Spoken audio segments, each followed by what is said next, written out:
Assalamualaikum warahmatullahi wabarakatuh. Salam. Puasa dulu. Kuat sangat. Macam ni. Innal hamdalillah nahmaduhu wa nasta'inuhu wa nastahdihi wa nastaghfiruhu wa natubu ilayhi wa na'udzu billahi min shururi anfusina wa min sayyiati a'malina. May yahdihillahu fala mudilla lahu wa may yudlil fala hadiya lahu. وأشهد أن لا إله إلا الله وحده لا شريك له وأشهد أن محمدا عبده ورسوله أما بعد الحديث الثالث والعشرون عن أبي مالك الحارث بن عاصم الأشعري رضي الله عنه قال قال رسول الله صلى الله عليه وسلم الطهور شطر الإيمان والحمد لله تملأ الميزان وسبحان الله والحمد لله تملأان أو تملأ ما بين السماء والأرض والصلاة نور والصدقة برهان والصبر ضياء والقرآن حجة لك أو حجة عليك كل الناس يغدو فبائع نفسه famu'tiquha aw mubiquha. Rawahu Muslim. Hadis yang ke-23 daripada Abu Malik Al-Ash'ari radhiyallahu anhu. Dia berkata, sesungguhnya Rasulullah sallallahu alaihi wasallam bersabda, kebersihan itu adalah separuh daripada iman ataupun sebahagian daripada iman. Alhamdulillah memenuhi timbangan. Subhanallah, alhamdulillah, dua perkataan yang memenuhi langit dan juga bumi, ataupun salah satu daripadanya memenuhi langit dan bumi. Salat adalah nur. Sedekah, nur ni maksudnya sedikit cahaya yang kita tengok, kita tak sakit mata. Sedekah adalah dhiya. Dhiya artinya sinaran, sinaran ataupun pancaran. Dan juga sedekah adalah burhan. Burhan ni pancaran. Dan juga sabar adalah dhiya. Dhiya dia macam sinar matahari, dia bakar, kita rasa panas. Al-Quran adalah hujjah untuk engkau ataupun hujjah ke atas engkau. Ke atas engkau artinya hujjah yang menjatuhkan kita. Hujjah kepada kita maksudnya hujjah yang tolong kita. Setiap manusia ini bergerak dalam keadaan menjual dirinya. Famu'tiquha, sama ada dia menyelamatkan diri dia daripada neraka ataupun mubiquha, menghancurkan diri dia, yakni memasukkan diri dia ke dalam neraka. Hadis riwayat Imam Muslim. Baik tuan-tuan, sebelum kita cerita bab hadis ni, kita cerita sikit bab ulumul hadis. Hadis ini riwayat Muslim. Dan sebagaimana kita sedia maklum, hadis di dalam Sahih Bukhari dan juga Muslim, hadis yang disepakati kesahihannya. Para ulama tidak ada pertikaian yang Al-Bukhari dan Muslim secara am adalah kitab hadis sahih. Sebab itu Ibnu Salah rahimahullah disebut dalam kitab dia, kalau seorang lelaki dia bersumpah, dia kata, andai kata ada dalam Bukhari ataupun Muslim hadis dhaif, jatuh talak ke atas isteri aku, maka dalam kes itu kata Ibnu Salah tak jatuh talak kepada isteri dia, sebab dalam Al-Bukhari dan juga Muslim hadis-hadis yang kesemuanya sahih secara umum. Tetapi ada beberapa hadis dalam Sahih Bukhari dan juga Muslim yang dibincangkan oleh ulama. Beberapa hadis yang sedikit. Di antara hadis yang dibincangkan itu adalah hadis ni, riwayat Muslim ini. Kenapa hadis ni dibincangkan? Baik. Pertama sekali kata Imam Muslim. Imam Muslim mengambil hadis ni daripada Ishaq bin Mansur, guru dia. Ishaq bin Mansur, guru dia ambil daripada Habban bin Hilal. Hilal ni, Habban bin Hilal ambil daripada Abban Abban pula ambil daripada Yahya bin Abi Kathir. Yahya bin Abi Kathir ambil daripada Zaid bin Salam. Zaid bin Salam ambil daripada datuk dia. Datuk dia Abu Salam, dikenali sebagai Abu Salam. Abu Salam pula ambil hadis ni daripada Abu Malik Al-Ash'ari ataupun Abu Malik Al-Ash'ari. Abu Malik ambil daripada Nabi. Itu sanad hadis ni. Tuan-tuan, sanad ni kita tak hafal lah sekarang, sebab semua benda ni ditulis di dalam buku. Tapi para ulama dahulu mereka menghafal sanad. Mereka tidak menghafal hadis, melainkan bersama dengan hadis itu adalah sanad. Sebab tu kalau orang kata ulama hadis ni, ulama ni hafal 100,000 hadis. Hadis Nabi tak sampai 100,000 pun. Perkataan Nabi ni yang diriwayatkan tak sampai 100,000. Mungkin yang paling banyak riwayat At-Tabrani dalam Mu'jamul Kabir.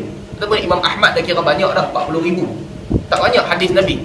Tapi apabila para ulama kata 100,000 tu, artinya 100,000 rantaian perawi hadis. 100,000 nama yang mereka hafal. Bukan 100,000 nama, 100,000 rantaian. Kalau kata satu rantaian ni panjang macam ni, Muslim ambil daripada Ishaq bin Mansur. Ishaq bin Mansur ambil daripada Habban bin Hilal. Habban bin Hilal ambil daripada Abban. Abban ambil daripada Yahya bin Kathir. Yahya bin Kathir ambil daripada Zaid bin Salam. Zaid bin Salam ambil daripada Abu Salam. Abu Salam ambil daripada Abu Malik. Abu Malik ambil daripada Nabi. Kalau ni satu hadis, 100,000 hadis, maknanya mereka hafal 100,000 set nama manusia yang mereka tak silap. Itu kehebatan para ulama hadis. Jadi balik kepada hadis ini. Hadis ni para ulama berbincang. Sebahagian ulama kata dia ada dua masalah dengan hadis ni. Satu masalahnya, sebahagian ulama menyebutkan bahawa Yahya bin Abi Kathir dia tak dengar daripada Zaid bin Salam. Maknanya ada orang lain kat tengah-tengah, ataupun irsal. Irsal ni artinya dia jumpa dengan Zaid, tapi dia tak riwayat daripada Zaid. Dia cuma kata an. Jadi maknanya orang tengok, orang kata mungkin dia riwayat. Ini berlaku di dalam hadis, bagaimana kita telah ceritakan dalam kelas-kelas yang dahulu. Mereka ni melakukan perkara itu sebahagian daripada para ulama. Tadlis namanya. Jadi Yahya bin Kathir adalah seorang alim besar dalam hadis. Yahya bin Kathir ni taraf dia dekat dengan Az-Zuhri. Bila orang namakan dia, orang akan nama dia selepas daripada Zuhri. Tapi beza Yahya bin Kathir dengan Az-Zuhri, Yahya bin Kathir ni dia kadang-kadang dia buat tadlis.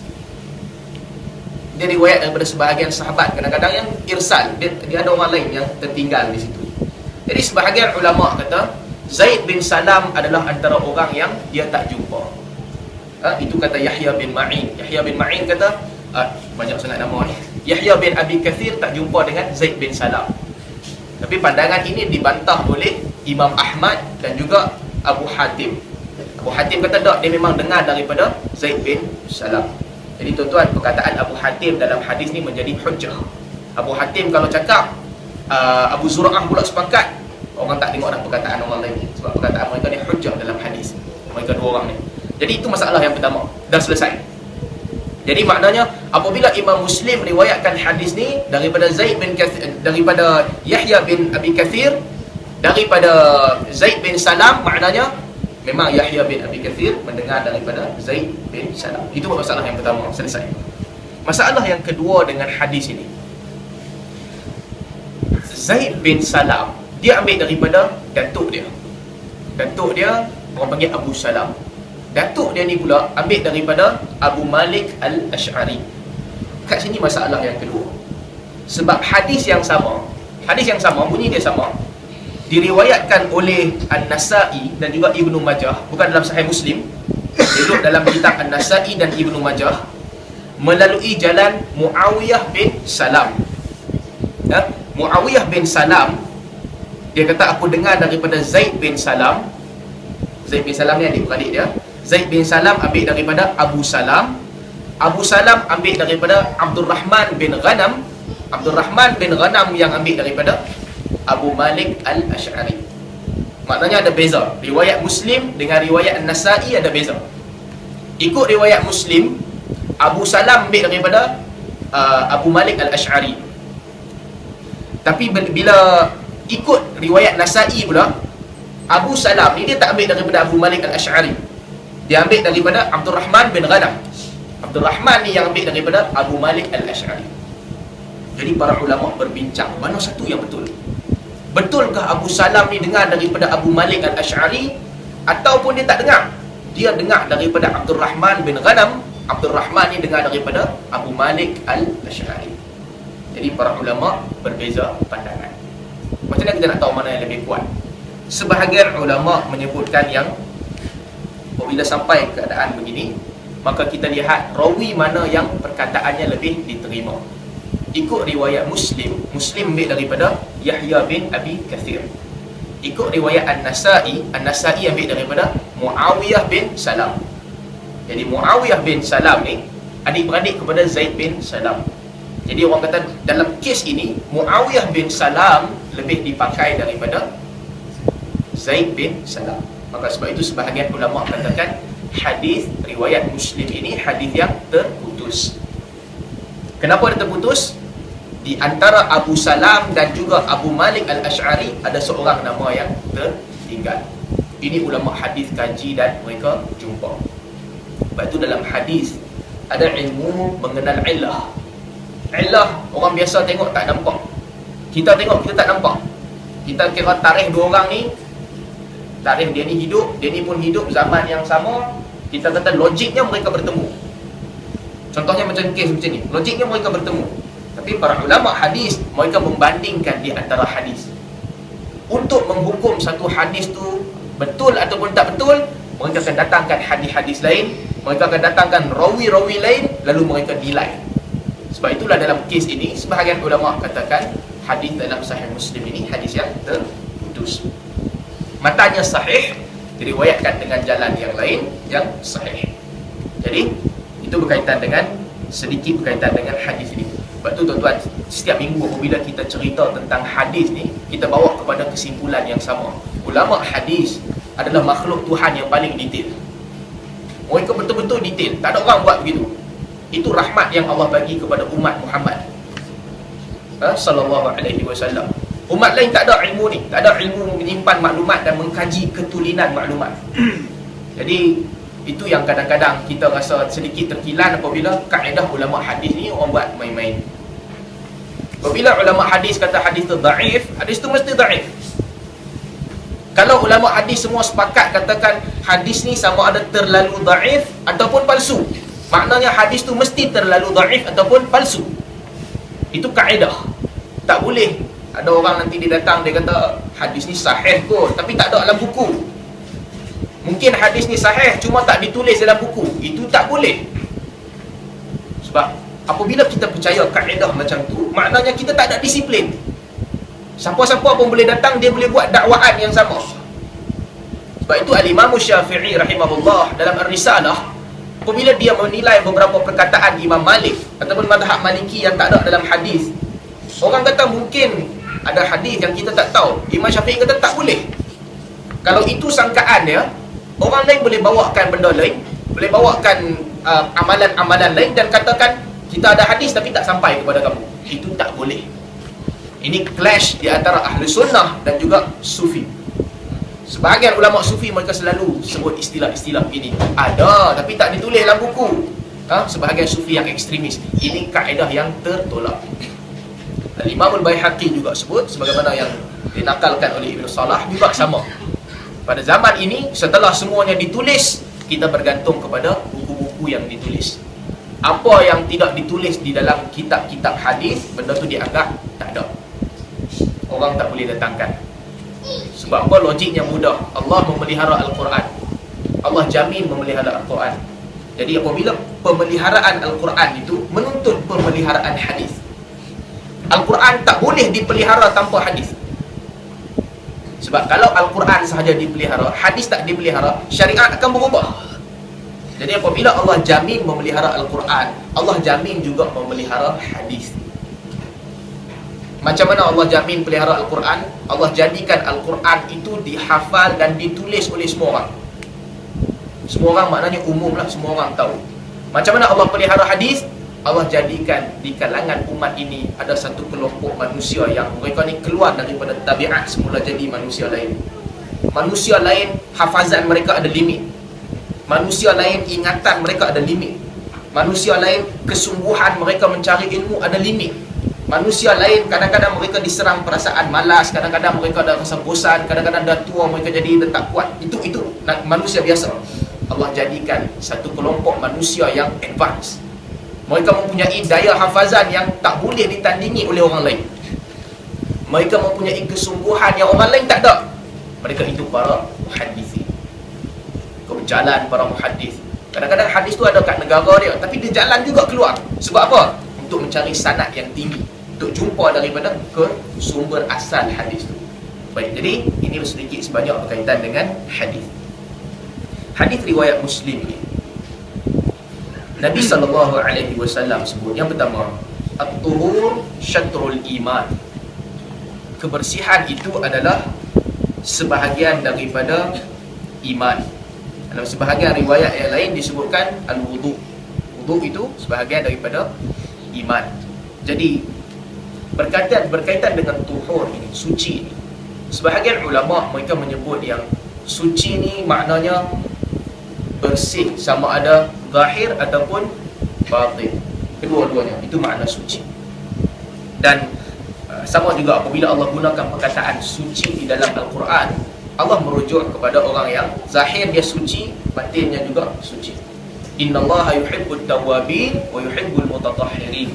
Allah suka orang-orang yang bertaubat dan orang yang suci. Maknanya suci daripada dosa, itu suci. Innahum unasun yatatahharun. Ataupun dalam surah Al-Mudaththir, Allah Subhanahu wa taala sebut wa thiyabaka fatahhir. Sucikanlah, bersihkanlah baju kamu. Maknanya bersihkan baju kamu dan juga hati kamu. Jadi itu suci. Sebahagian ulama menyebutkan yang suci di sini, dan ini pandangan yang lebih kuat, suci di sini artinya memang suci betul. Suci syatrul iman, sebahagian daripada iman. Bila nama kata sebahagian, okey tuan-tuan, ini bahasa saja. Sebahagian ni maknanya bukan separuh, bukan mesti sama banyak. Tapi bila nama kata sebahagian, boleh jadi dua benda yang satu tu dipecah kepada dua, itu dinamakan sebahagian. Kita ambil kek kan, kita pecah dua kek tu, kita potong dua, satu bahagian besar, satu bahagian kecil. Bahagian yang kecil tu dinamakan syatr, sebahagian juga. Yang besar tu juga dinamakan sebahagian. Jadi tak semestinya dia sama saiz. Sebab tu dalam hadis Abu Hurairah, apabila Nabi SAW sebut al-fara'id innaha nisful ilm. Faraid itu adalah sebahagian daripada ilmu. Hadis-hadis yang sanadnya dhaif riwayat Ibnu Majah, tapi apabila disebutkan hadis ni faraid sebahagian daripada ilmu, maknanya apa? Bukan dia balance. Ilmu faraid ni mewakili separuh, ilmu lain mewakili separuh. Tak, bukan begitu. Maknanya kalau kita bahagikan ilmu kepada dua, satu bahagian berkaitan dengan kita ketika masih hidup. Itu hukum hakam fiqh yang lain. Semua solat, zakat, haji, semua ketika kita masih hidup. Satu lagi, hukum hakam yang berkaitan dengan apabila kita mati. Itu namanya faraid. Jadi sebab itu disebutkan faraid sebahagian daripada ilmu. Begitu juga diriwayatkan daripada Mujahid. Kata Mujahid, al-madmadah wal istinsyaq nisful wudu. Madmadah maknanya ni, kita kumur mulut. Istinsyaq maknanya kita cuci hidung, kita masukkan air dalam hidung. Kata Mujahid, dua benda ni nisful wudu, sebahagian daripada wudu. Maknanya apa? Bukan dia separuh. Maknanya dalam kes ni para ulama kata anggota wudu lain semua datang dengan melalui Quran. Basuh tangan melalui Quran, basuh muka melalui Quran, basuh kepala melalui Quran, telinga masuk ke kepala sekali lah, basuh kaki melalui Quran. Dua anggota wudu ni datang melalui sunnah, kumur mulut dan juga basuh hidung. Jadi sebab tu Al-Mujahid kata dua benda ni separuh. Separuh datang ikut sunnah, lagi separuh datang ikut Quran. Jadi bila dinamakan bersuci ini separuh daripada amalan, dia menunjukkan, mungkin satu cara kita nak faham hadis ni satu cara lah. Suci dalam agama ni kita kena ada dua benda. Satu, sucikan zahir kita, tubuh badan kita. Satu lagi, sucikan batin kita, dalaman kita. Jadi amalan-amalan yang lain semua melibatkan suci batin kita, itu sebahagian. Amalan membersihkan diri tuhur ini ataupun wuduk ini dia membersihkan zahir badan kita. Jadi dia separuh. Sebab itu kata Ibn Rajab Al-Hambali sebut, jadi separuh ni apabila nama kata separuh, satu benda bahagi dua, salah satu bahagian dia adalah separuh.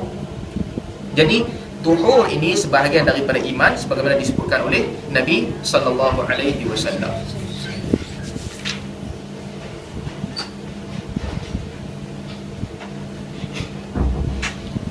Baik.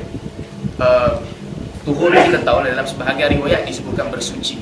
Ataupun kalau berwuduk dalam sebahagian riwayat. Sebahagian riwayat lain menyebutkan dia secara umum.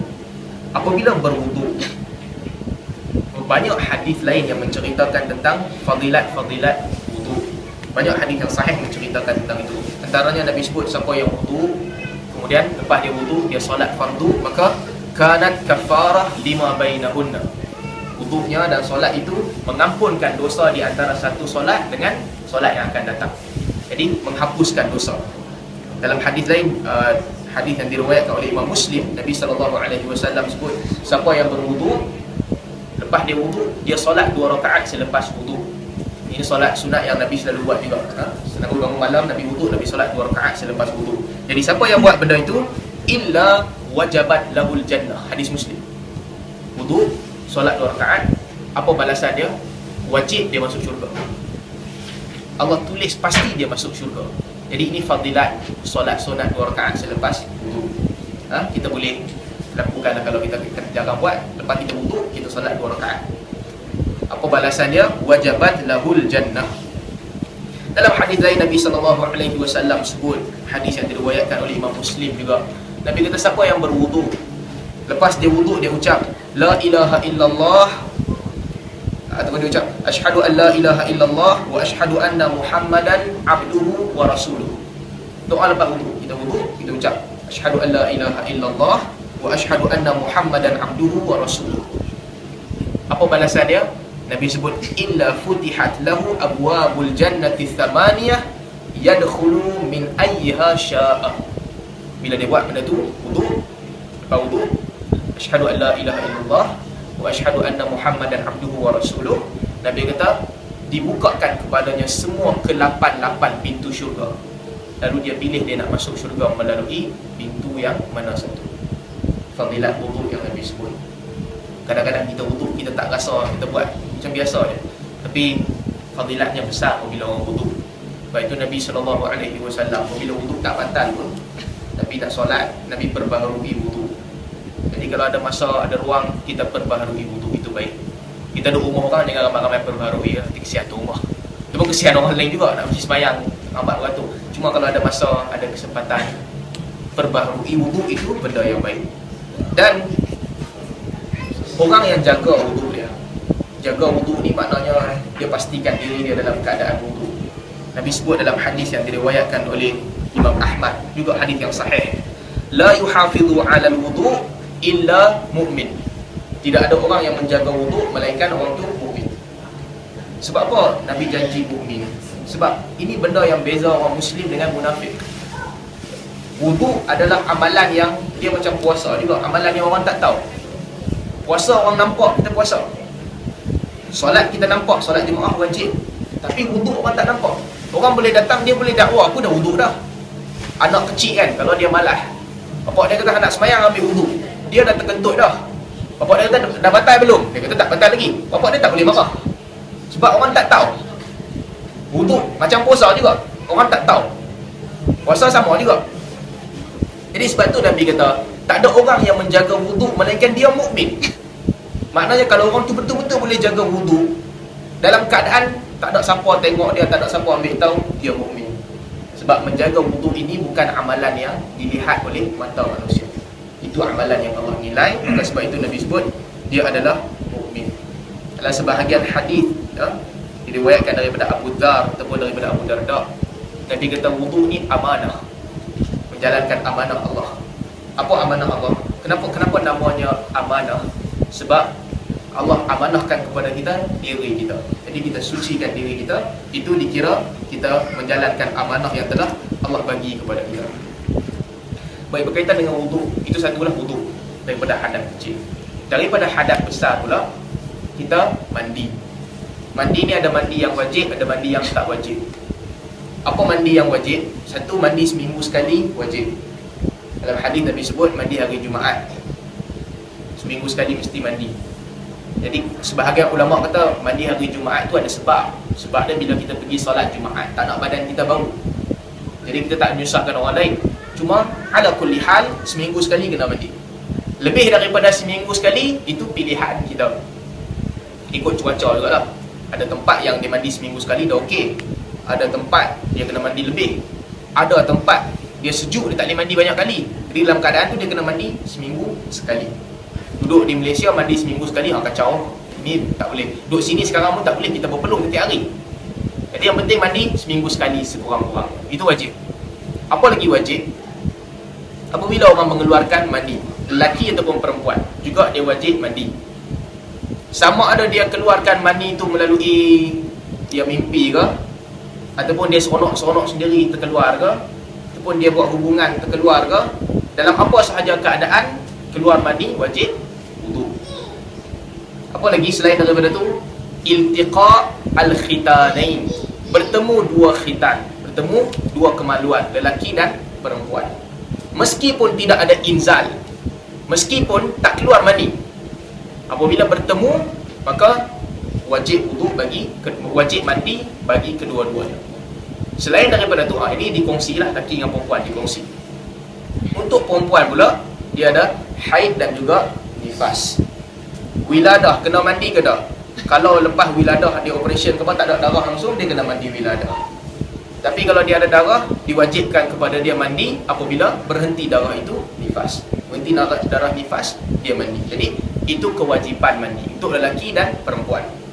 Selesai. Itu saja yang kita kena mandi ketika hidup. Ketika mati, last satu lagi, tapi itu kita tak boleh mandi sendirilah. Itu orang bagi kita mandi. Jadi cukup sempurna berkaitan dengan mandi. Mandi wajib ni, kalau cerita mandi wajib ni, yang penting ni kita alirkan badan ke seluruh badan lah. Itu yang paling minimum berkaitan dengan mandi wajib seluruh badan. Dalam hadis Nabi sebut, fa inna tahta kulli sya'ratin janabah. Hadis ni dhaif, hadis riwayat Ibnu Majah yang para ulama katakan dhaif. Tahta kulli sya'ratin janabah. Imam Syafi'i pegangan hadis ni. Jadi ikut mazhab Syafi'i, kena alirkan semua. Mazhab lain pun sama juga, kena alirkan semua. Jadi mandi ni satu je syarat dia, rukun dia satu. Niat lah, selain daripada niat ni kan mana-mana pun ada niat, bukan sekadar mandi. Alirkan air ke seluruh badan. Perempuan yang pakai sanggul, perlu tak dia buka sanggul? Dia tak perlu buka sanggul, diikat sanggul. Kalau ada sikit tengah-tengah rambut dia tu tak kena air, itu tak apa, dimaafkan. Jadi dia tak perlu buka sanggul, tak susah dia. Kalau dia buka, pastinya itu lebih baik daripada dia pakai sanggul. Jadi mandi, alirkan air ke seluruh badan, sunnah. Itu yang wajib lah. Sunnah mandi ini dalam hadis riwayat Al-Bukhari, Nabi SAW, para sahabat menyebutkan tentang mandi Nabi. Antaranya Aisyah sebut ada beberapa benda yang Nabi buat sebagai sunnah. Apa Nabi buat? Sebelum mandi Nabi ambil wudu. Dalam sebahagian riwayat disebutkan Nabi ambil wudu tapi Nabi tak basuh kaki. Nabi basuh semua dalam hadis Bukhari juga, cuma kaki je tak basuh. Lepas ambil wudu buat apa?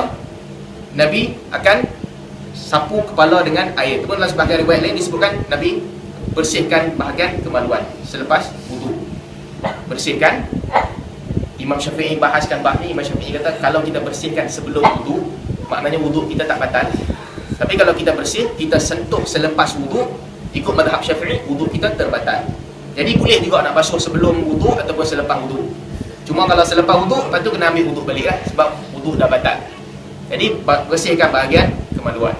Lepas tu Nabi akan alirkan air di kepala. Bukan alirkan sela-sela jari di kepala supaya air kena kepala. Di bahagian kepala. Lepas tu Nabi akan jiruskan air di atas kepala. Dalam sebahagian riwayat disebutkan 3 kali, dan disebut 2 kali, tapi yang penting air di atas kepala.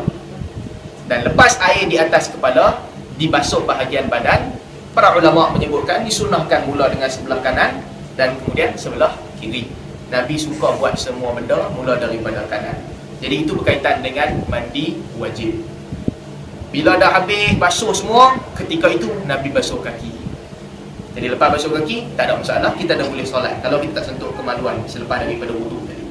Jadi kita basuh dulu, lepas tu kita mandi, dah habis semua, basuh kaki dan kita keluar. Itu selesai, sempurna mandi kita. Kalau susah sangat nak hafal, banyak step, mandi je lah, niat-niat terjun dalam kolam dalam rumah pun okey dah. Mandi dah sempurna. Lepas tu cuci air bola balik lah. Untuk perempuan, mandi wajib untuk perempuan. Dalam hadis yang juga diriwayatkan oleh Imam Al-Bukhari berkaitan dengan cara perempuan mandi, Nabi SAW sebut satu benda tambahan untuk perempuan. Dia sama juga macam lelaki, dia mandi sama. Cuma Nabi suruh perempuan guna firsatan minal misk fatatahhari biha. Ada perempuan datang jumpa Nabi SAW. Perempuan tu tanya macam mana nak mandi. Nabi suruh ambil firsah minal misk. Firsah ni sebahagian ulama kata dia macam satu kayu yang daripada apa? Kulit lah, dia satu objek macam kayu. Saiz dia macam kayu macam biasa, dia daripada kulit. Minal misk. Jadi dia disapu dengan misk. Kita kata apa benda yang disapu dengan misk tu? Kemudian Nabi kata tatahhari biha. Ambil benda tu, bersihkan dengan potongan daripada kasturi itu. Imam Syafi'i kata kalau tak ada kasturi, dengan benda-benda lain pun boleh juga, tak ada masalah, gunakan benda tu. Perempuan ni tanya Nabi, dia tak faham, dia tanya Rasulullah, apa maksud Rasulullah? Jadi Nabi sebut kepada perempuan itu, tattabi'i biha athar dam. Kepada sebahagian riwayat katakan Aisyah ambil perempuan tu, dalam riwayat yang sahih, Aisyah tarik perempuan tu, Aisyah cerita kepada dia, tattabi'i biha athar dam. Dengan misk itu, dengan potongan daripada kasturi, ataupun kalau tak ada kasturi, minyak lain tu, dia bersihkan di tempat aliran darah dia. Jadi itu khas untuk perempuan. Para ulama berbeza pandangan. Banyak cerita bang ni. Para ilmu tu cerita. Al-Imam Al-Mawardi rahimahullah, dia ceritakan dalam mazhab Syafi'i, para ulama beza pandangan bila perempuan dia mesti gunakan kasturi ini. Sebahagian ulama ataupun satu pandangan katakan dia gunakan kasturi ini sebelum dia mandi. Tujuan dia apa? Wallahu a'lam, antara hikmah dia menjadikan senang untuk mengandung, lepas tu mudah kasturi itu. Scientific tak tahu lah, mungkin orang tak kaji, tapi itu hikmah dia. Sebahagian ulama mereka sebutkan lepas mandi. Lepas mandi baru dia guna kasturi, dan tujuan dia guna kasturi itu adalah untuk bersihkan diri dia dan hilangkan bau dia.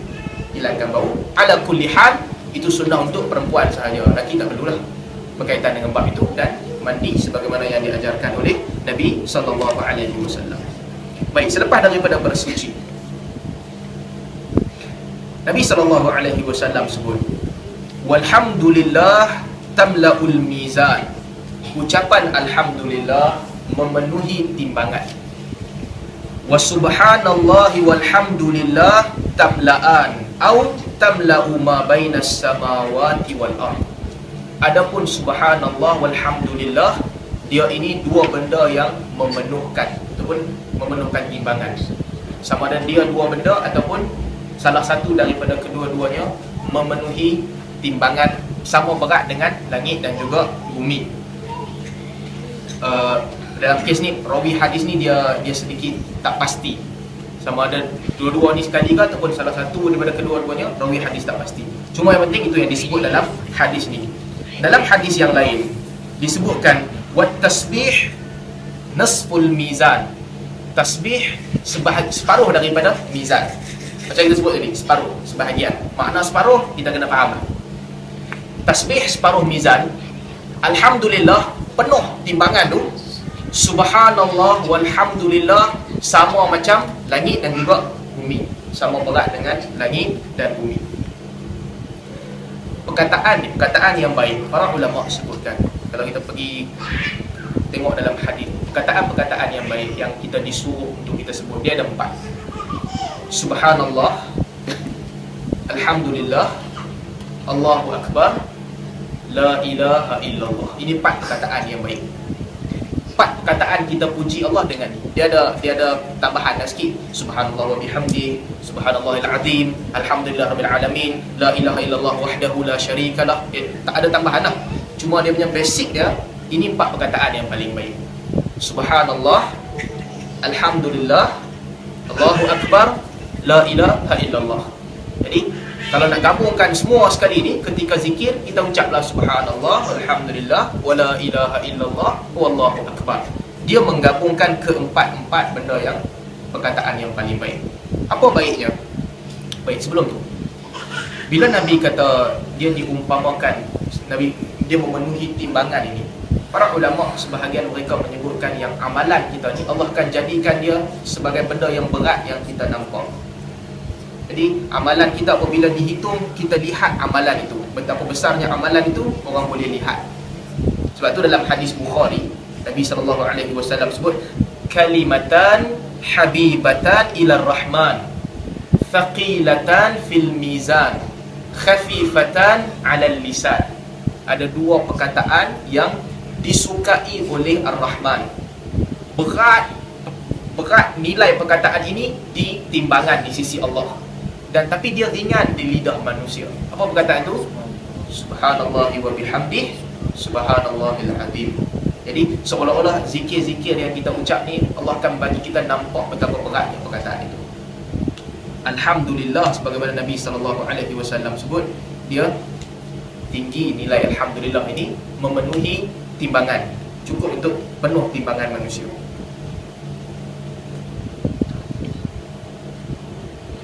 Antara alhamdulillah dan tasbih, antara alhamdulillah dan subhanallah, para ulama bahas.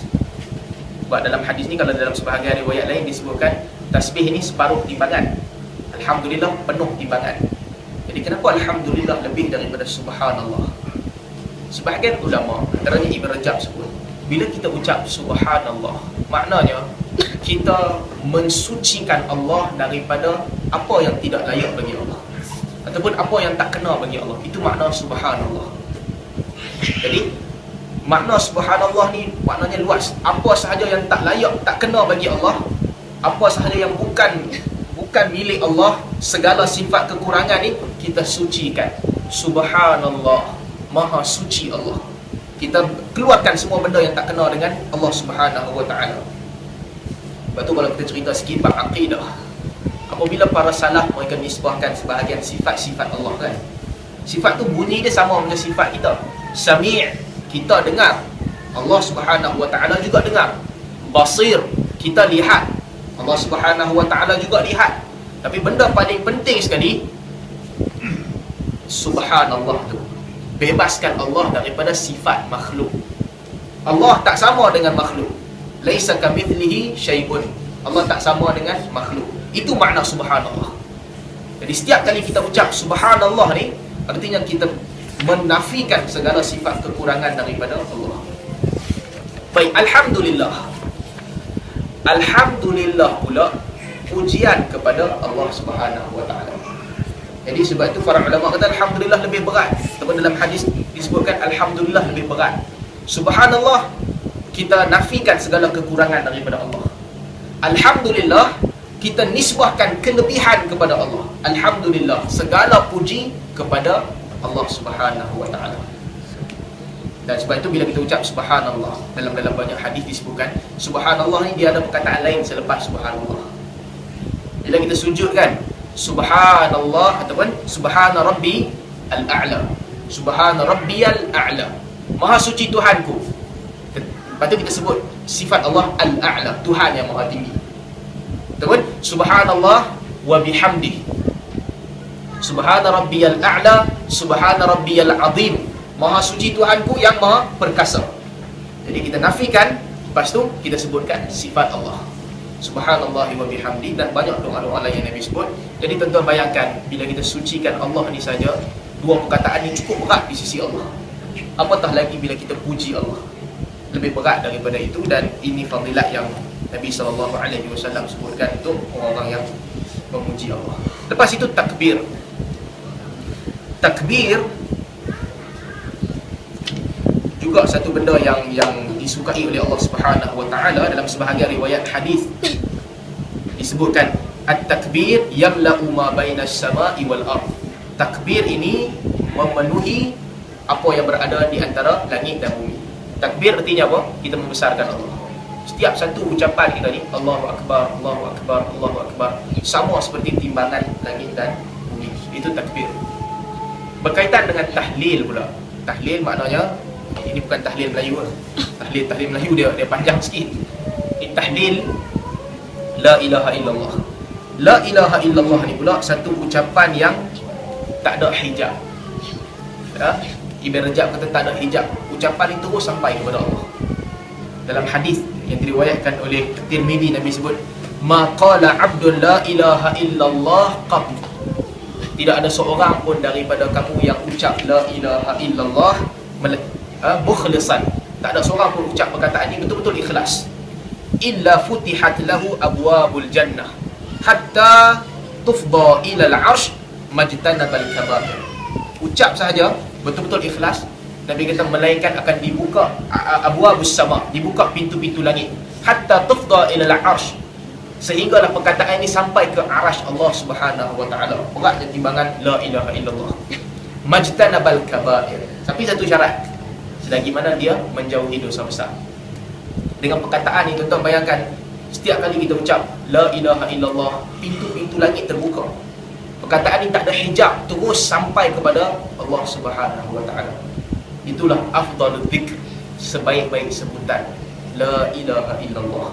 Tidak ada Tuhan melainkan Allah Subhanahu wa taala. Baik tuan-tuan, berkaitan dengan sebut nama Allah ini yang kita tahu. Dalam hadis kita jumpa ni 4 perkataan terbaik. Subhanallah, alhamdulillah, wa la ilaha illallah, Allahu akbar. Allah ada nama yang banyak, 99 dalam hadis Muslim. Dalam hadis Tirmizi disebutkan 99 tu, semua ulama katakan sini sebagai ulama katakan ini dhaif. Siapa yang dia tahu nama Allah semua ni, dia masuk syurga. Apa makna, apa tujuan kita tahu nama Allah ni semua? Supaya kita, satu, nama Allah ini mewakili sifat Allah Subhanahu wa taala.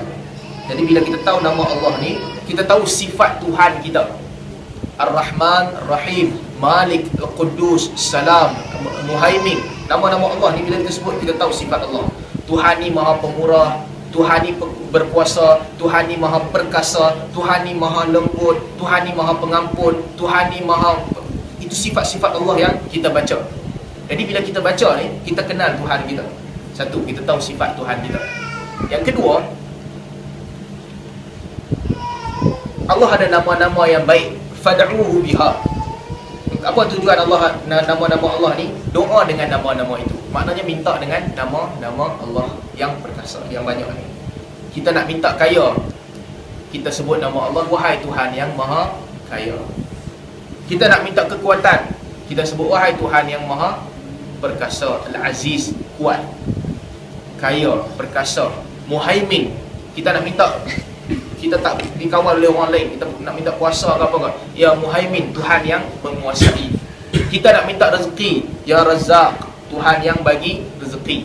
Kita nak minta Allah hancurkan musuh kita, Muntaqim. Jadi kita gunakan nama-nama Allah ketika kita berdoa. Dan bagi kenalah nama dengan benda yang kita nak minta tu. Minta nak kaya, tapi dia sebut Tuhan yang membalas kejahatan orang tu, dia boleh juga nama Allah kita sebut, tapi dia tak kena dengan konteks yang kita nak minta. Kita nak minta jadi kuat, kita kata ya Latif, Tuhan yang Maha Lembut, boleh, tak ada masalah. Cuma konteks doa tu tak kena lah. Nak minta kuat, ya Al-Aziz. Nak minta hilang sakit, Tuhan yang menyembuhkan sakit. Adhibil ba'sa rabban nas washfi anta syafi, engkau menyembuhkan penyakit. Jadi itu tujuan nama-nama Allah. Jadi bila kita nak zikir, kita puji Allah. Subhanallah, Maha suci Allah. Alhamdulillah, segala pujian untuk Allah. La ilaha illallah, tidak ada Tuhan melainkan Allah. Allahu Akbar, Allah Maha besar. Lepas tu banyak tambahan lain yang Nabi sebut. Allahu Akbar kabira, walhamdulillahi kathira, wa subhanallah bukratan wa asila, la ilaha illallah wahdah. Jadi yang penting ini asasnya, dan banyak perkataan-perkataan lain. Sebahagian orang mereka zikir dengan sebut nama Allah je. Sebut Allah, Allah, Allah, Allah, Allah 1000 kali, 100,000 kali, berkali-kali. Ini satu bacaan ini wallahu a'lam tidak diriwayatkan dengan jalan yang sahih. Kita sebut nama Allah tidak diriwayatkan dengan jalan yang sahih. Ini sebahagian orang lah mereka sebut. Yang lebih baik kita amalkan apa yang diajarkan oleh Allah dan apa yang diajarkan oleh Rasul. Kan orang sebut Macam kita nak minta juga kan. Kita nak minta dengan orang, kita panggil, kita seru orang tu. Lepas kita seru, kita dah panggil orang tu, dia antara dua, sama ada kita nak puji dia ataupun kita nak minta daripada dia. Kalau kita nak puji orang tu, kita kata kat dia, hang ni memang baik hati, hang ni bagus. Kita itulah cara dia. Kalau kita nak minta, pas kita puji, kita minta kat orang tu, aku tak ada duit ni, nak pinjam sikit. Itu cara dia. Tapi kalau kita sebut nama kita panggil Kai 40,000 kali, apa masalah dia? Kai kata hang panggil aku macam mana? Jadi walillahil mathalul a'la. Contoh Allah tak sama dengan manusia. Tapi begitu juga, kita nak puji Allah bagi penuh. Ucap alhamdulillah, puji Allah, betul-betul puji. Kita nak minta, tadah tangan kita, minta kepada Allah. Kita panggil nama Allah sahaja, minta pun tak, puji pun tak. Ini tidak diriwayatkan dalam hadis lah. Jadi ada orang kata fadilat sebut Ar-Rahman 1000 kali, fadilat sebut Ar-Rahim 1000 kali. Benda tu kita kena tengok balik. Benda-benda yang ucapan-ucapan yang seperti itu. Baik, selepas itu Nabi SAW sebut was-salatu nurun was-sadaqatu burhanun was-sabru dhiyaun. Ini 3 pancaran. Macam nuklear lah, 3 pancaran ni. Ini 3 pancaran yang Nabi sebut. Salat, sedekah dan juga sabar. Dan hebatnya bahasa Nabi, 3 pancaran ni mewakili 3 jenis pancaran yang berbeza. Bila kita nama kata nur adalah pancaran yang, nur ni satu pancaran yang kita tak sakit mata. Kita tengok pancaran tu, kita rasa tenang, dia tak sakit mata. Sebab tu Allah sebut huwa alladhi ja'ala asy-syamsa dhiya'an wal qamara nuran. Tuhan yang telah menjadikan matahari dhiya. Matahari ni bersinar, berpancaran cahaya matahari kuat. Wal qamara nuran, dan juga dia menjadikan bulan itu nur. Jadi nur ini satu cahaya yang tak sakit mata kita memandang. Cantik cahaya tu, itu namanya nur. Nabi kata salat adalah nur. Allah nurus samawati wal ard. Allah memberi cahaya kepada langit dan juga bumi. Nama perempuan orang boleh sebut nur. Nur ni cahaya yang lembut, yang cantik, tengok tak sakit mata, sedap mata memandang. Itu namanya nur. Jadi Nabi kata salat ini adalah nur. Apa makna nur? Nur dia menunjukkan kita satu. Yang kedua, nur itu cahaya dalam jiwa kita. Simahum fi wujuhihim min atharis sujud. Sifat para sahabat Allah sebut dalam Quran, ada tanda di wajah mereka daripada athar sujud, kesan mereka sujud. Zalika mathaluhum fit Taurat wa mathaluhum fil Injil. Itulah ibaratnya mereka ini sebagaimana yang disebut di dalam Taurat dan juga Injil. Jadi nur, pancaran cahaya. Bukan maknanya ada tanda hitam kat dahi, itu tanda, bukan itu. Ada, kalau ada tak apalah, automatik ada, itu tak apa. Nak ada dia ada, tapi jangan pergi tenyeh atas sujud atas sejadah. Sujud je tenyeh, itu tak perlu buat.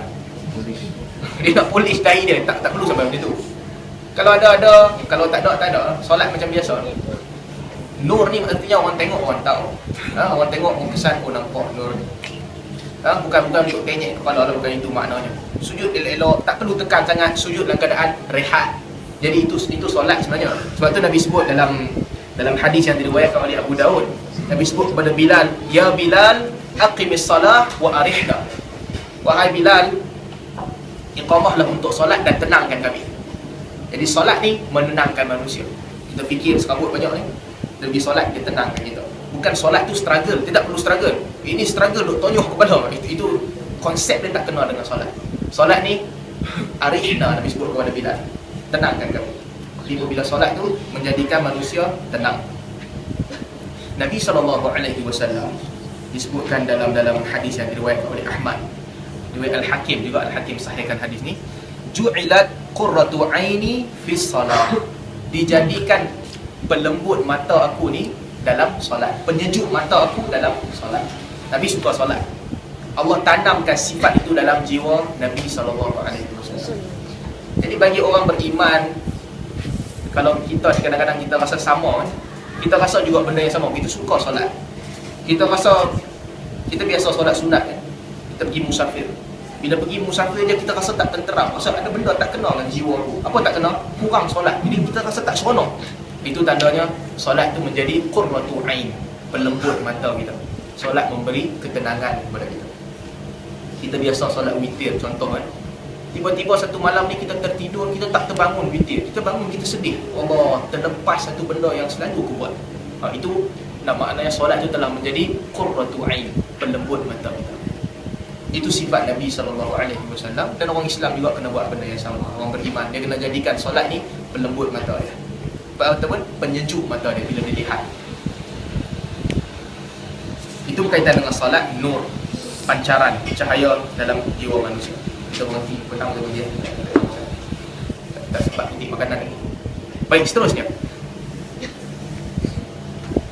Dalam hadis yang diriwayatkan oleh Ibn Hibban berkaitan dengan salat. Hadis ni Ibn Hibban sebutkan hadis ni dalam kitab sahih dia. Sebagaimana kita tahu Ibn Hibban ni nanti lain kali kita boleh cerita secara detail, tapi apabila Ibn Hibban sahihkan hadis, para ulama akan menilai semula. Sebab Ibn Hibban rahimahullah, dia adalah seorang ulama yang kadang-kadang dia sedikit berlebih kurang dalam sahihkan hadis. Sebab tu para ulama menilai. Tapi kalau Ibn Hibban kata dhaif, confirm dhaif.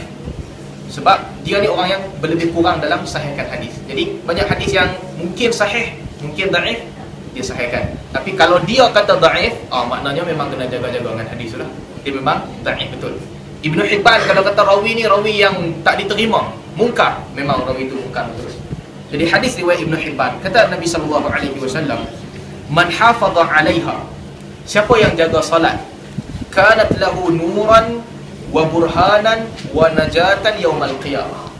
Siapa yang hafaz, betul-betul jaga salat, maka itu menjadi nur bagi dia, cahaya bagi dia. Wa dhiya'an, dhiya' cahaya yang terang. Nanti kita akan cerita pasal dhiya'. Wa najatan yaumal qiyamah, dan juga keselamatan pada hari kiamat. Wa man lam yuhafiz 'alaiha, siapa yang tak jaga solat, kadang-kadang dia buat, kadang-kadang dia tak buat, kadang-kadang dia lupa, kadang-kadang dia lengkap, kadang-kadang dia malas, lam takun lahu nuran wala dhiya'an wala najah. Dia tak ada cahaya, dia tak ada pancaran ni, sinaran ni, dan dia juga tak ada jaminan keselamatan dia. Sebab tu para ulama kata solat ni mufariq. Beza muslim dan kafir, solat. Dia mufariq. Solat selamat, selamatlah orang tu.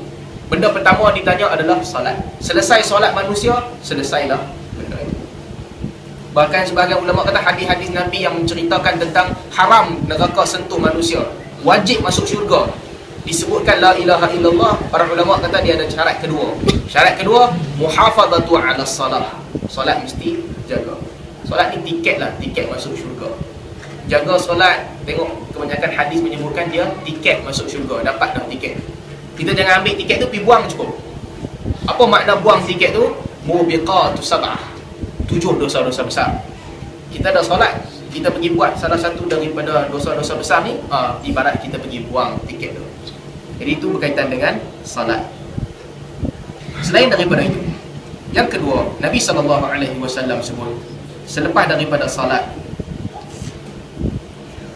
was-sadaqatu burhan.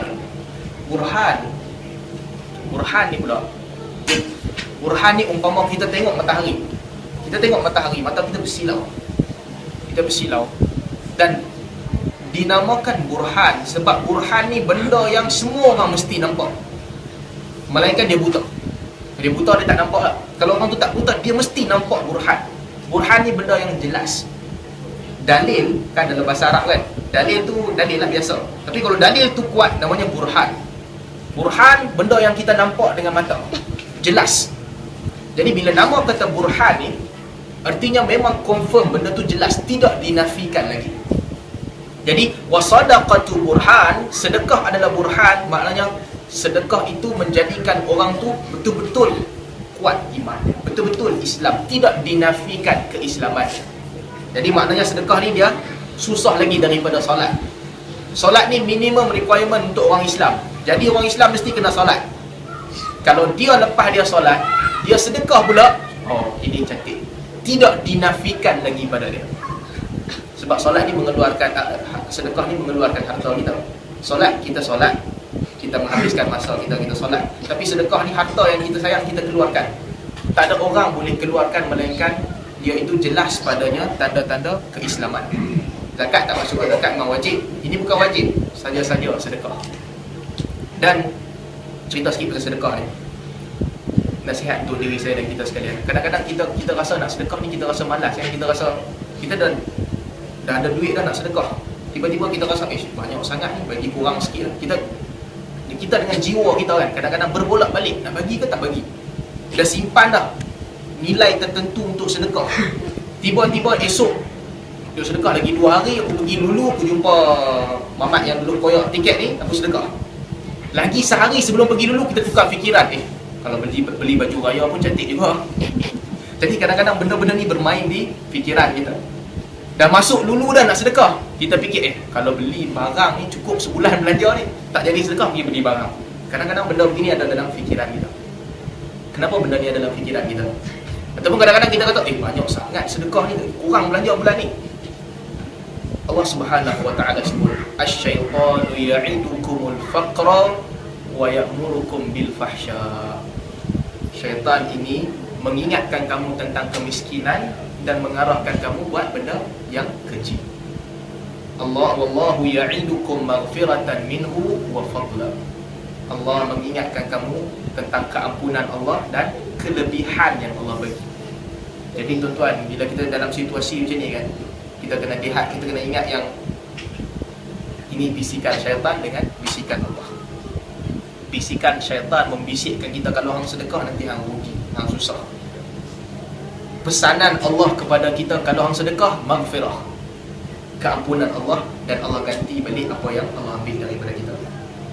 Kita kadang berat hati ni, rasa berat, tapi sedekah juga, tak apalah sedekah juga. Itu kira baik ada sedekah juga. Tapi kalau sampai ke tahap bila kita sedekah, kita rasa seronok. Sedekah tu kita rasa puas. Lepas sedekah tu kita boleh senyum seorang-seorang. Oh, seronoknya aku dah sedekah. Oh, itu artinya kita betul-betul pegang dengan maghfirah. Kita tahu yang dengan sedekah itu Allah maafkan kita dan juga Allah ganti kepada kita dengan lebih baik. Jadi kita nak bagi duit ni, satu kita sedekah, yang kedua ketika nak sedekah tu kita kena senyum. Kita tu tak senyum kat orang, tapi kita senyum dalam hati. Kita kena rasa puas. Jadi itu berkaitan dengan sedekah. Harta yang ada dekat kita ni, dalam suratul Hadid, Allah Subhanahu wa taala sebut, aminu billahi wa rasulihi wa anfiqu mimma ja'alakum mustakhlifina fihi. Berimanlah kamu dengan Allah, berimanlah kamu dengan Rasul, dan infaklah benda-benda yang Allah jadikan kamu wakil. Hidup di dunia ni kita khalifah kan. Khalifah artinya wakil. Kerja kita imarahkan muka bumi.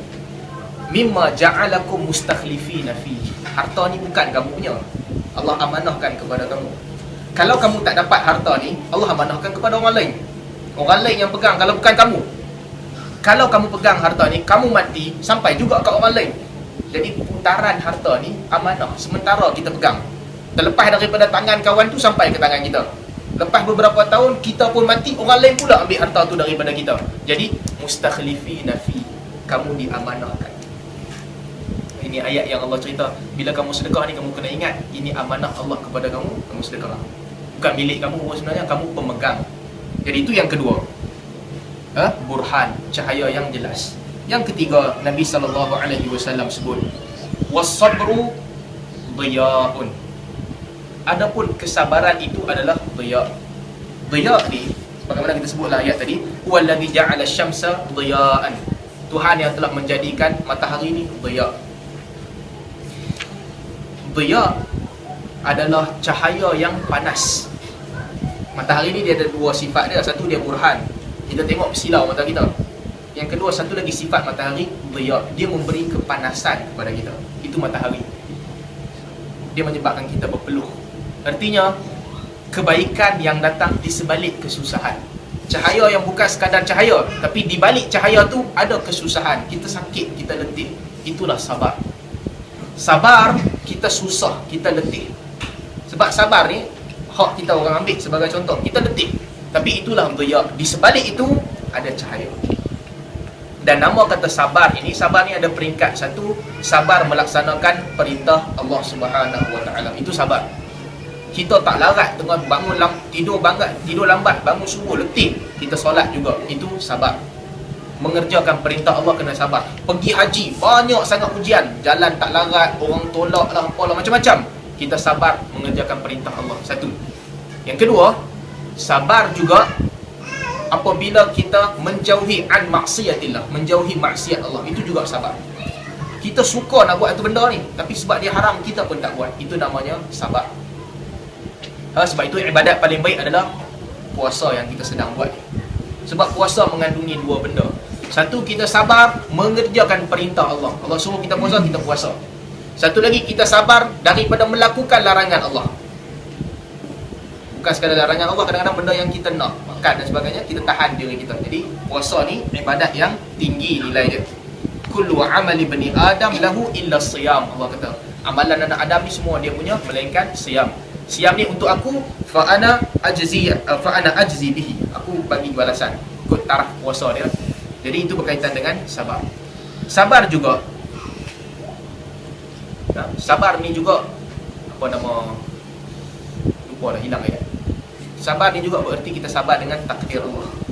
Satu, buat amalan. Satu lagi, tinggalkan larangan. Yang ketiga, sabar dengan takdir Allah. Apa sahaja yang jadi dengan diri kita ni, kita kena sabar. Jangan bertindak balas dengan benda-benda yang haram. Mesti sabar. Itu tiga benda berkaitan dengan sabar. Seterusnya, Nabi SAW sebut, wal Quran hujjatun laka au hujjatun alaika. Quran ni menjadi hujjah kepada engkau ataupun ke atas engkau. Ini benda yang berat sikit. Quran yang kau baca ni, dia menjadi hujjah yang selamatkan kau daripada azab Allah. Dia juga boleh menjadi hujjah yang menjadikan kau kena azab Allah. Allah sebut dalam Quran, wa nunazzila minal Quran ma huwa shifaa'un wa rahmatun lil mu'minin. Kami turunkan di dalam Al-Quran ni apa yang menjadi syifa wa rahmah, ubat dan juga rahmat kepada orang mukmin. Wala yazidu zalimina illa khasara. Adapun orang-orang kafir, Quran ini tidak menambahkan kepada mereka melainkan kerugian. Jadi Quran hujjah kepada kita dan hujjah ke atas kita. Kata Abdullah bin Mas'ud radhiyallahu anhu, "Faman ja'alahu amamahu qadahu ilal jannah." Siapa yang letakkan Quran di depan dia, Quran bawa dia masuk syurga. "Wa man ja'alahu khalfa dhahrihi qadahu ilan nar." Siapa yang letakkan Quran di belakang dia, Quran ni membawa dia ke neraka. Maknanya apa? Perintah Al-Quran. Kita baca perintah Al-Quran, kita ikut. Maksudnya Quran membimbing kita. Dalam kes tu, Quran bawa kita ke syurga. Kita tak tahu benda haram. Bila kita baca Al-Quran, baru kita tahu, oh rupa-rupanya yang ni haram. Bila kita tahu tu, kita terus tinggalkan. Qadahu ilal jannah. Quran tu memandu kita ke syurga. Tapi bila kita tahu satu benda yang Quran haramkan, kita letak di belakang kita. Aku dah tahu dah tapi aku tak amal. Quran itu menjadi hujjah kepada kita. Quran kelak di akhirat akan berkata, dia tahu benda ni tapi dia tak buat. Hujjah ke atas kita. Wala yazidu zalimina illa khasar. Dan tidaklah bertambah bagi orang-orang yang zalim melainkan kesalahan mereka ataupun kerugian kepada mereka. Mereka baca Al-Quran, mereka tahu Al-Quran tapi mereka tak ikut. Jadi itu balasannya. Begitu juga tuan-tuan cerita pasal Quran ni. Kita kena apa ni? Yang diperintahkan kepada kita ni ikut apa yang Quran sebut. Apa yang Quran wajibkan, apa yang Quran haramkan, itu kita ikut. Bukan kita gunakan Quran untuk kepentingan kita sendiri. Jadi ini benda yang penting. Kita tak boleh gunakan Quran untuk kepentingan kita sendiri. Melainkan benda-benda yang Nabi sebut, Nabi bagi tak apa. Ruqyah ambil upah itu tak apa, Nabi bagi. Ruqyah ambil upah tak ada masalah, Nabi benarkan para sahabat buat. Tapi kadang-kadang orang melampau-lampau dengan Al-Quran ni. Dia jadikan Al-Quran ni sumber kekayaan dia. Dia buat air Quran ke apa ke, dia buat cerita, dia nak lakukan apa-apa sikit cerita pasal Quran, andai-andai gigit Quran ke apa-apa. Ini bercanggah dengan prinsip dia. Al-Quran patut di depan kita. Quran pandu kita, bukan kita pandu Al-Quran. Dalam kes-kes macam ni nampak seolah-olah kita pandu Al-Quran untuk pendapatan kita. Itu tak boleh. Biarkan Al-Quran di depan kita dan dia yang pandu kita. Dan yang terakhir, Nabi SAW sebut, "Kullun nas yaghdu faba'i'u nafsahu famu'tiquha au mubiquha." Setiap orang dia berjalan, faba'i'un nafsahu, dia jual diri dia. Sama ada mu'tiquha, setiap hari yang kita lalu ni, jiwa diri kita ni jual beli. Sama ada kita jual diri kita ni dengan mu'tiquha, selamatkan diri kita daripada azab Allah, ataupun mubiquha, ataupun kita menghancurkan diri kita. Allah Subhanahu wa taala sebut, innallaha ashtara minal mu'minina anfusahum wa amwalahum bi anna lahumul jannah. Allah membeli daripada orang Islam jiwa mereka, daripada orang beriman, jiwa mereka dan harta mereka. Allah beli dengan apa? Bi anna lahumul jannah. Allah ganti dengan syurga. Jadi itu kalau kita jualkan diri kita ni di jalan Allah. Wa minan nas may yashri nafsahu ibtigha'a mardatillah wallahu raufun bil ibad.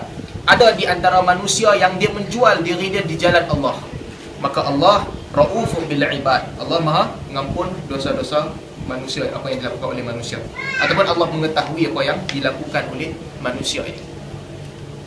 Itu berkaitan dengan diri kita. Allah ibaratkan diri kita ni sebagai jual beli.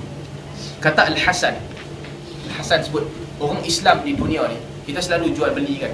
Benda yang paling berharga untuk kita jual beli adalah jiwa kita sendiri. Sama ada kita jual jiwa kita, upah yang kita dapat syurga, ataupun kita jual jiwa kita, upah yang kita dapat neraka. Itulah mubiquha atau mu'tiquha. Sama ada kita hancurkan jiwa kita ataupun kita selamatkan jiwa kita, salah satu. Dan tak ada orang boleh selamatkan kita. Ini benda penting. Nama kata manusia ni tak ada siapa boleh selamat dia. Wala taziru waziratun wizra ukhra. Tidak ada orang yang dia boleh mewarisi dosa orang lain. Itu juga dengan pahala. Ini semua bahagian masing-masing. Sebab tu apabila turunnya ayat wa anzir ashiratakal aqrabin, apabila turun ayat wahai Muhammad, bagi peringatan kepada keluarga terdekat engkau. Nabi kumpul keluarga terdekat, Nabi sebut satu persatu. Nabi sebut Bani Ka'ab bin Lu'ay, Nabi sebut Bani Hashim, Bani Abdul Manaf, Bani Abdul Syams. Nabi sebut semua. Nabi sebut wahai Fatimah, ya ammati Rasulillah, wahai sanak saudara Rasulullah, wahai Fatimah. Nabi panggil semua. Satu persatu Nabi sebut. Lepas tu Nabi sebut kepada mereka, la amliku lakum minallahi syai'an. Aku tidak memiliki sesuatu yang boleh menyelamatkan kamu daripada Allah.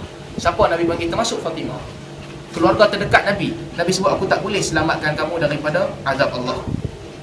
La amliku lakum minallahi syai'a. Aku tidak memiliki sesuatu yang boleh selamatkan kamu daripada azab Allah. Dan Nabi SAW sebut, ishtaru anfusakum minallah la aghni ankum minallahi syai'a. Juallah diri kamu di jalan Allah, kerana aku tidak mendapati sesuatu untuk menyelamatkan kamu.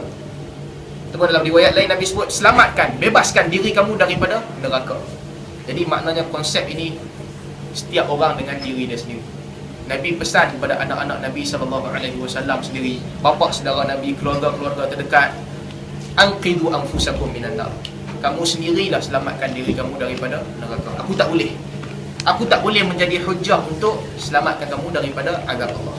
Jadi itu berkaitan dengan diri kita. Mudah-mudahan Allah jadikan kita ni orang yang mu'tiquha. Kita bebaskan diri kita, kita tebus diri kita daripada azab Allah. Bukan mubiquha, bukan orang yang menghancurkan diri mereka sendiri. Kita berhenti setakat ni dulu untuk hadis yang ke-23 ni. Kalau ada soalan, kita buka soalan sikit. Kita bagi.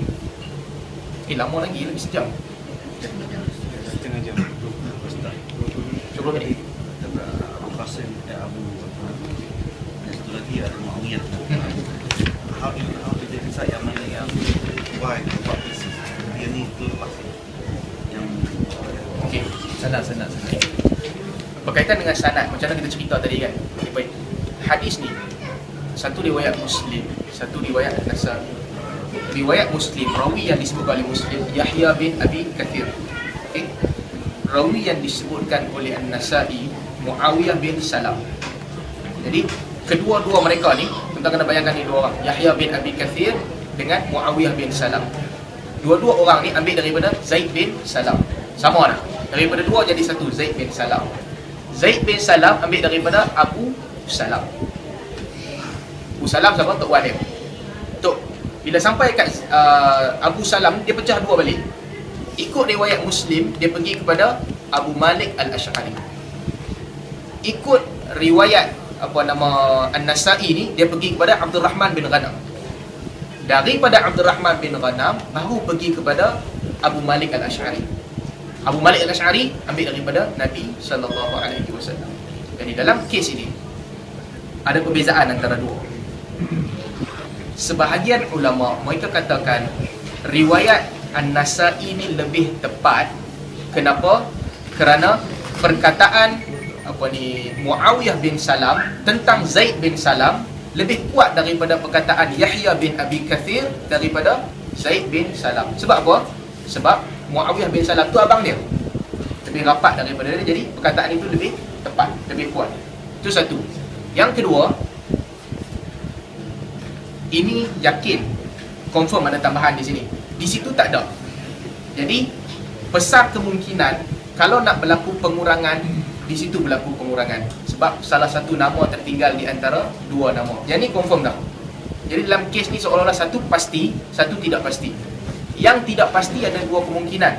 Boleh jadi Abu Salam ni dengar daripada Abu Malik, boleh jadi dengar daripada orang lain. Ada dua kemungkinan. Tapi bila kita banding dengan riwayat An-Nasa'i, nampak seolah-olah kemungkinan yang paling tepat adalah kemungkinan kedua. Abu Salam ni dengar daripada Abdul Rahman bin Ghanam, Abdul Rahman bin Ghanam dengar daripada Abu Malik Al-Ash'ari. Mungkin, ini satu kemungkinan lagi, mungkin Abu Salam ni dengar dua kali. Satu dia dengar daripada Abu Malik Al-Ash'ari, sekali lagi dia dengar daripada Abdul Rahman daripada Abu Malik Al-Ash'ari. Mungkin dua kemungkinan, dua-dua sekali. Dalam hadis berlaku, kadang-kadang berlaku begitu dalam hadis. Antaranya Imam Syafi'i kan, Imam Syafi'i kadang-kadang dia dengar hadis di negara dia, lepas tu dia keluar, dia pergi rehlah. Bila dia keluar, dia dengar hadis daripada sumber asal. Itu juga kemungkinan yang mungkin berlaku. Tapi kata Daraqutni dalam kitab Ilal dia, dalam kes ini dikatakan bahawa di antara Abu Salam dengan Abu Malik Al-Ash'ari ada seorang yang bernama Abdul Rahman bin Ghanam. Itu berkaitan dengan hadis. Tanya pasal hijab tadi. Jadi kalau la ilaha illallah terus hijab. Lain-lain amalan kita, solat kita, dia macam mana dia berhijab? Maksudnya hijab tu macam mana? Dia amalan ni sampai kepada Allah semuanya. Cuma bila Nabi SAW sebut hatta tufdha ila al-arsh, kata la ilaha illallah ni sehingga naik ke arasy Tirmizi, dia menunjukkan yang perkataan ini satu special ataupun kelebihan yang Allah bagi kepada nilai perkataan ini lah. Itu satu kelebihan nilai dia. Berkaitan dengan amalan-amalan kita yang biasa ni, Allah tulis setiap kebaikan dan keburukan kita. Allah wakilkan malaikat menulis amalan kita yang baik dan juga yang buruk. Apabila kita buat baik, Allah tulis 1 hingga 700 kali ganda, ditulis. Apabila kita buat buruk, tak tulis lagi, tunggu. Kalau kita taubat ke tak? Kalau kita bertaubat, maafkan. Kalau tak bertaubat, 1 keburukan sebagaimana yang kita tulis. Jadi ditulis dan diangkat. Dan sebahagian riwayat disebutkan setiap fiha yufraqu kullu amrin hakim, pada malam Lailatul Qadar diangkat, diturunkan amalan dan sebagainya. Dan begitu juga dengan beberapa riwayat lain menunjukkan amalan kita diangkat kepada Allah, disembalikan kepada kita, ditulis, dinilai dan sebagainya. Tapi la ilaha illallah ni special case Nabi sebut, ucapan kita itu terus sampai ke arasy Allah Subhanahu wa taala. Setiap kali kita mengucapkan la ilaha illallah. maksudnya hijab ni is kalau Hijab ni asal perkataan maksudnya macam dinding lah. Macam dinding artinya benda tu dimaksudkan di sini bukan direct lah benda-benda lain, melainkan ucapan itu terus sampai kepada Allah. Subhanallah. Assalamualaikum warahmatullahi wabarakatuh.